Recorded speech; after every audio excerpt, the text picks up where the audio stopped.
Welcome to Burning Bright, a weekly podcast presenting poetry and prose from Passager.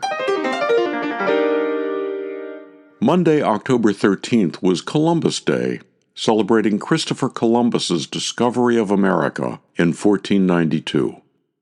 In fact, although maybe he was the first European to stumble into it, lots of people had discovered and lived here long before that. And those European people did, and in many ways still do, take a pretty myopic, we're-in-charge-now view of things. Here are two poems about schools they set up for Indigenous people. First, a poem from Passager's 2021 Poetry Contest issue. The poet, Red Hawk, said it grew out of a historic letter he'd read. Here's his poem, The Indians of the Iroquois Confederacy to the College of William and Mary, 1744. We thank you for inviting us to send our young men to you for proper training, and know you mean to do us good by your generous proposal. However, we have had some experience with your training.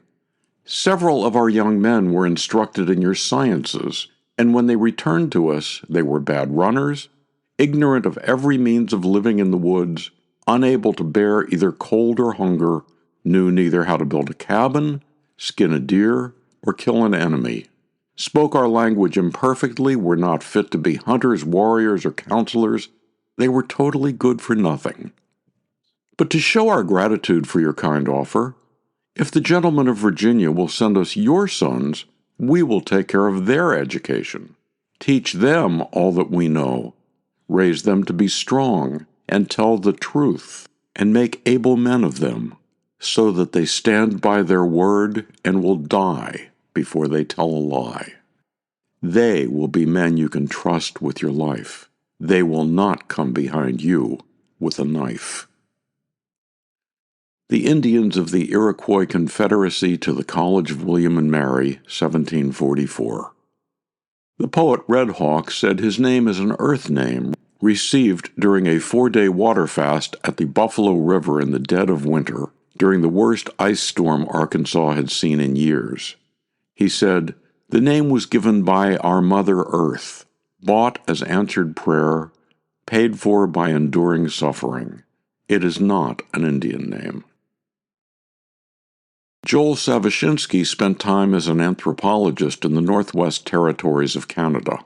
He said, "My wife and I accompanied Indigenous families by snowshoe, dog sled, and canoe in their hunting, fishing, and trapping life. We also heard from community elders about their difficult childhoods in residential schools run by missionary groups."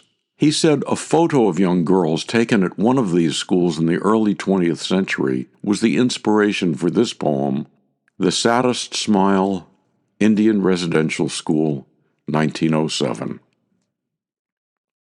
The group shot showed both the willing and the embarrassed, and in the stills the editor tried to crop the faces of the latter, where the camera caught them in their discomfort. But later, when the movie was made, the original print mistakenly slipped in undoctored, betraying a privacy once promised. Even with no name or tribe attached, she stands exposed. The residential school's wide porch, silent as history, framing her class's photo. To hope to be erased, effaced, to protect the look only she could give herself, to try and fail to hide the lips, once crushed, never kissed with tenderness, was more faith than vanity.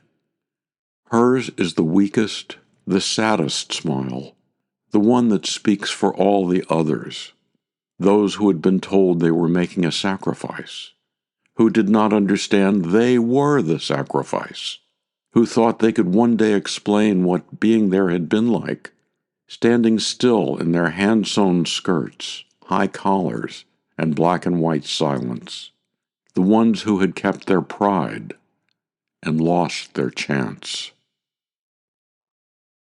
Joel Savishinsky from Passager's 2024 Poetry Contest issue, The Saddest Smile, Indian Residential School, 1907.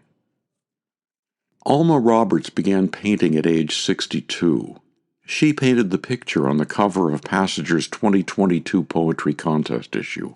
She said, "The painting, titled Indigenous, is my tribute to our Native American fellow citizens for their resilience and endurance in the face of unrelenting injustice.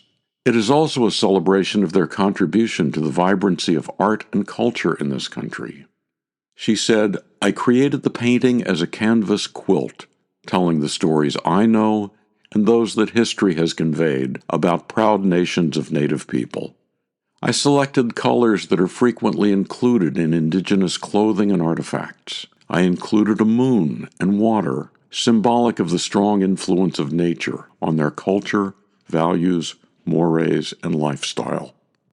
The grouping of dots throughout the painting salutes the strong bonds forged by Native tribal communities. I incorporated a map-like effect in the image to acknowledge the trail of tears that several of those tribes traveled at great peril. Alma Roberts said, "The painting is declaring my honor and deep appreciation of those native to this land."